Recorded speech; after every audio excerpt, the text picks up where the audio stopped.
Hey, church family, good morning. It's Saturday, April 16th, which means tomorrow is Easter. So I'm sending you this video to remind you of a couple things. Number one is tomorrow's Easter, big day. So please come on out. Please, invite family if they don't have a church home. Greatest day of the year, if you ask me, or maybe any other pastor, But we're having a brunch at 10 o'clock. Okay, so service is normally at 10:30. So for you stragglers, of whom there are many, set your alarms for like 9 a.m. so you can get there at about 9:45, 9:50. But we got casseroles, we got tables set up.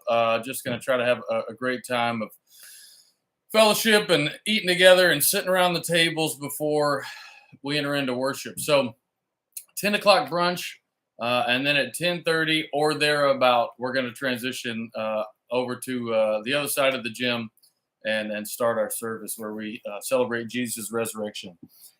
Hey, if you've been a part of any of our events this week, Maundy, Thursday foot washing service, or Good Friday service last night, you know what a great week this is. And God is doing very big things at ABC Baytown. I've been very excited about it.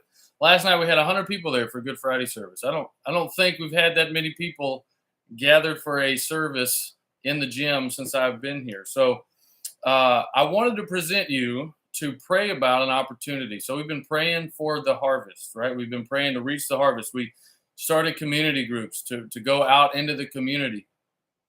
The Washingtons came. We're praying and we're planning to plant a church sometime in the next couple of years here in Baytown with David, partnering with David.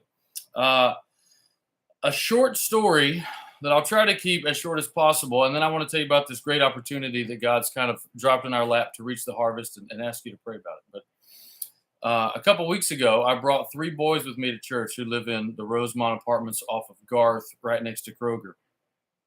Well, as it happened, Isabel, our second daughter, was leaving a Brie event on Saturday with Elise.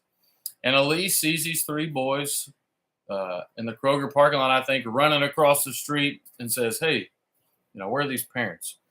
And so she goes over there, and as it turns out, Isabel knows one of them. She's in class with one of them at Harlem.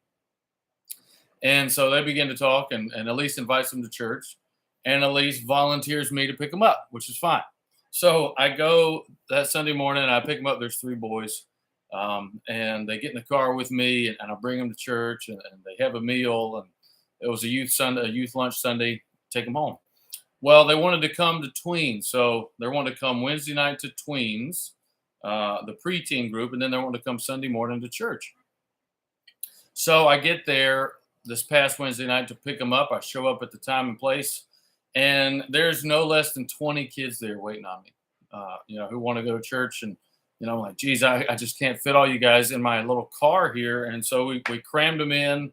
One of them had like a garbage bag full of crawfish, and there's crawfish parts flying out the window. There's kids stacked up, in the car. Anyway, the harvest was plentiful, but as it is, there's one labor right now to get these kids. So I'm praying about a solution to provide some transportation to get them.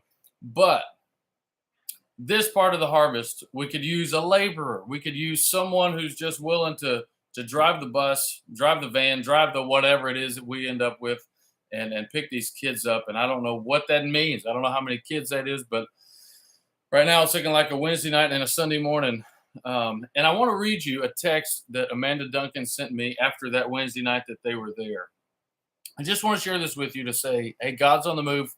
He's doing great things. Please come out tomorrow for Easter and join us and celebrate the resurrection. And then, let's reach this harvest God's given us. So Amanda sends me this text at 7:30 Wednesday night, right after Tween group gets over. And it says, so right before they left, one of the boys asked if he could give me $1.